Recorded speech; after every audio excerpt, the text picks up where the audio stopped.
My wife is doing everything she can to save her marriage that she destroyed by cheating on me. She cheated on me and had a child with her lover. Your Honor, my client does not wish to get divorced and is asking the court to mandate counseling. She believes the marriage is strong enough to overcome this issue with a little help. That was her lawyer speaking, her being Julie, my soon-to-be ex-wife, if I had any say in it. My lawyer stood up. Your Honor, a year-long affair with multiple men resulting in the birth of a child is hardly just an issue, especially when DNA tests confirm the child is not my client's. We see no point in prolonging this marriage any further. Counseling won't change anything. It is precisely because of the child that I'm inclined to order counseling, the judge responded. A child needs a stable home to grow up in. If you think I'm going to raise that cheating woman's child, I interrupted loudly. My lawyer cringed as the judge slammed his gavel. One more word, and I will hold you in contempt of court, he shouted at me. I am ordering 1 month of counseling with 2 sessions per week. You will attend, Mr. Stedman, or face consequences. He glared at me briefly, then hit the gavel again. That's all. Julie, my soon-to-be ex-wife, had a smug look on her face as I walked into the counselor's office. Dr. Sullivan, but you can call me Gerald. May I call you Brian?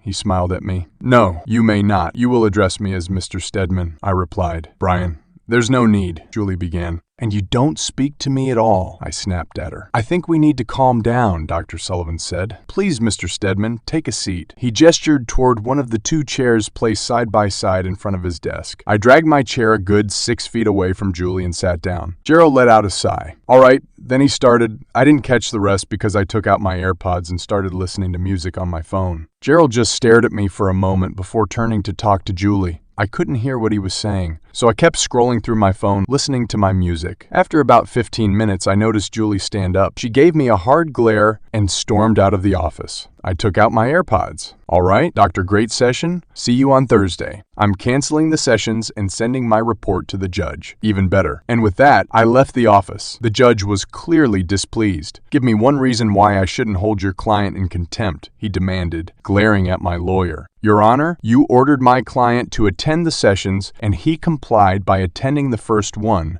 as per the order. It was the counselor who canceled the remaining sessions, my lawyer argued. The counselor's report clearly states that your client made no effort to participate in the session. He put on headphones and ignored them the entire time. The judge shot back. The order required his attendance, my lawyer responded. He attended. Since the counselor concluded that further sessions would be ineffective, I request that you grant the divorces per the petition. Absolutely not, the judge replied. I am ordering 4 more weeks of counseling. Mr. Stedman will attend, and he will engage in the sessions. The office was arranged exactly the same way as before when I arrived, 2 chairs about a foot apart, facing the doctor's desk. He sat behind it. The desk was bare except for a yellow legal pad and a photo of a woman, probably in her mid-30s, along with a child who looked about 6 years old. Mr. Stedman, the doctor said, please have a seat. Once again, I started to move the chair. Julie reached out to stop me, and I recoiled. I'm letting you both know that any physical contact will be considered an attack and met with appropriate force, I said. Julie gasped, pulling back, resumed moving the chair, and then sat down. Once again, I took out my phone. Mr. Stedman, the judge ordered you to participate in this session, the doctor reminded me. I'm aware, I said. I'm using my phone to record the session to prove my participation. My lawyer informed me that some counselors can have their own agendas. Since my soon-to-be ex-wife has been seeing you for some time, I believe you may have already formed a relationship with her that could be biased against me. And what if I don't want you to record the session? The doctor asked. Then I'll go back to court and request a different counselor, I replied. I have that option. The only reason I haven't done it yet is that it would cause even more delays. Julie, how do you feel about the session being recorded? The doctor asked her. Whatever, she said, waving her hand dismissively. Can we just get started? All right, the doctor said. What I'd like to do to begin, before we start, may I ask a question? I interrupted. Of course, he replied. You can ask questions at any time. I might ask you to hold off during certain parts of the process. Now go ahead, he smiled at me encouragingly. Have you slept with her yet? Julie gasped, but Gerald remained unperturbed. No, he replied calmly. Julie and I have never had and never will have any intimacy. It would be inappropriate, even if I wasn't already happily married. Is this the answer to your question? I nodded. I believed him. He was probably one of the few men Julie had met over the past year who hadn't slept with her. All right, Gerald continued.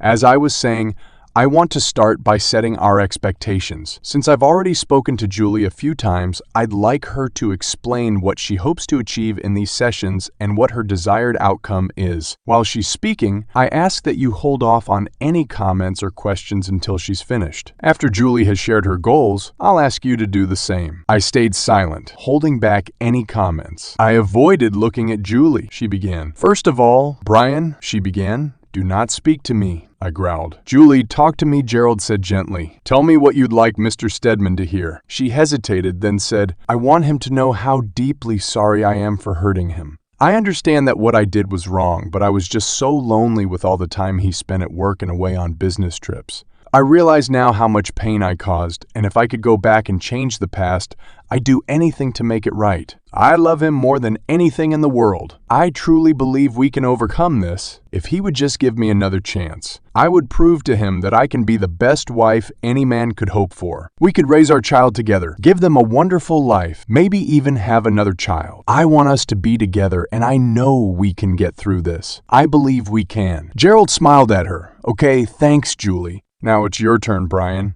Mr. Stedman. What would you like to say?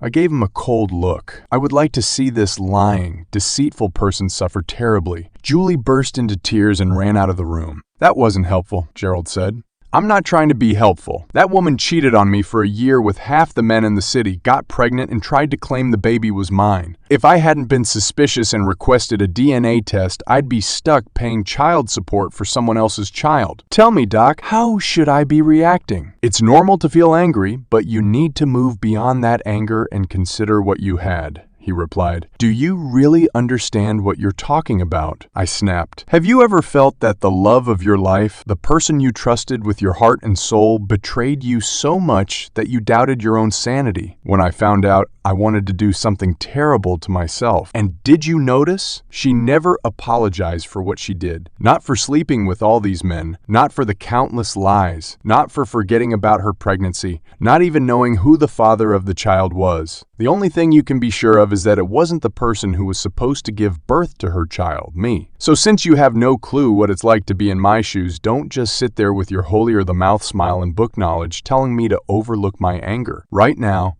my anger is all I have left. Just let me rid myself of that person and try to piece together something from what she's left behind. Does that count as participating? I shot at him as I walked out of his office. Once I got home, I decided to prepare a bit for the next session. Maybe I could finally make my point. I asked Julie to let us have this session without her. Gerald stated as I walked into his office the following week, I believe we might achieve more if it's just the two of us to begin with. As long as this still counts toward the court-mandated counseling, I'm more than happy to avoid being in the same room with that woman. I replied, settling into my seat and placing the A4 envelope on my lap. Can we please avoid name-calling?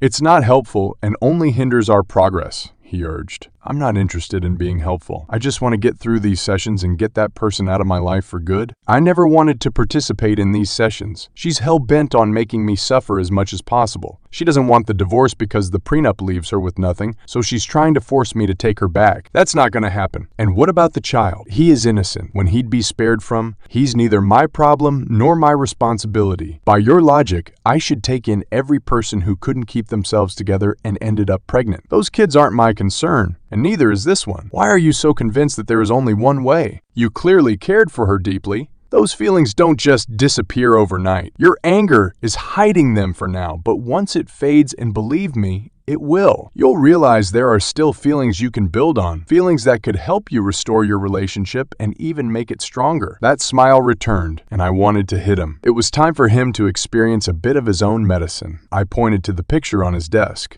You have a lovely family, I complimented. How long have you been married? We're not here to talk about mine. It's been 11 years, if I'm not mistaken. You married your childhood sweetheart right after college. You waited to have kids, and then little Ethan came along. Is he 9 now? That picture must have been taken a couple of years ago. How did you? He began to ask. But did you know your beloved Cheryl has her own secrets? I continued. Did you happen to know that when she claims to be at Pilates class on Wednesday afternoons while you're working, she's actually at the Motel 8 on Patter, having an affair with her personal trainer? That's utterly ridiculous," he stammered, though I could see he was having doubts. He looked very pale. "Really?" I said, pulling several photographs from the envelope. I laid the photos on his desk one by one. They depicted a slender woman entering a hotel room with a young, muscular man. He had his arm around her waist, and they were looking at each other with affection. Next, I pulled out a DVD and placed it on his desk as well. There's also footage from inside the room if you want actual evidence of their activities. It's quite graphic, so I wouldn't recommend watching it.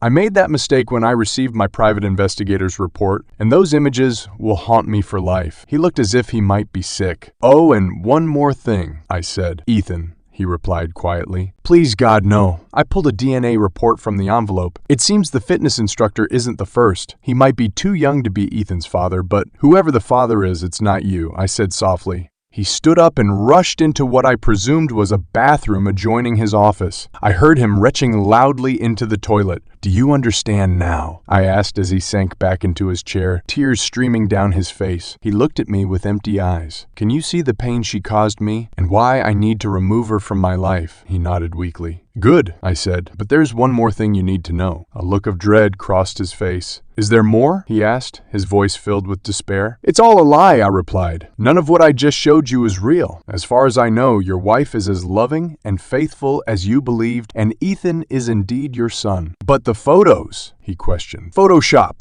It's amazing what you can achieve with some Facebook posts and a bit of effort," I replied grimly. "If you had anyone competent examine them, they would confirm they're all fakes." I pulled more photos from the envelope to prove it. "Here are the originals I used to create them." His face was beginning to redden, and I wondered if he was about to lash out at me. "The DVD?" he inquired. "Blank," I replied. "What about the DNA report?" "It's actually the DNA report regarding the cheating jerk baby. I just altered the names and dates." He sat there, taken aback for a few moments as fresh tears began to stream down his face. "Why would you do this? What did you hope to achieve by destroying my marriage and my life?" he asked. "That was never my intention. That's why I told you almost right away that it was all fabricated. I never wanted you or your family to endure any lasting harm. I just wanted you, for once, to truly grasp the pain I experienced, the feelings of loss, anger, and hurt. You felt it for a few minutes. I'm still living it. Your temporary suffering is my everyday reality. And now, being forced to sit here with that woman, listening to her talk about how she loves me and wants me back, means I have to relive this pain over and over again. There are laws against cruel and unusual punishment. Why don't they apply here? I just want to move on, to try and salvage what little I have left and get on with my life. Why can't you and the court allow me to do that?" I collected all the documents from the table and put them back into the envelope. "I'll leave this with you to dispose of," I said. "I truly regret having to do this, but I needed you to understand." Then I left his office. "Your Honor, I have the report from the court-ordered counseling that my client was required to attend." My lawyer spoke again to the judge. "I have a copy," the judge replied roughly. "It seems the counselor believes that even after only 3 of the required 8 sessions, this marriage is beyond repair, and for the well-being of everyone involved, including the child, the best option would be to permit its dissolution." "Yes, Your Honor. I request that you finalize the divorce as outlined in the petition." The judge fixed his gaze on me for a long moment. I focused straight ahead, avoiding eye contact. "Granted," he finally declared, striking his gavel.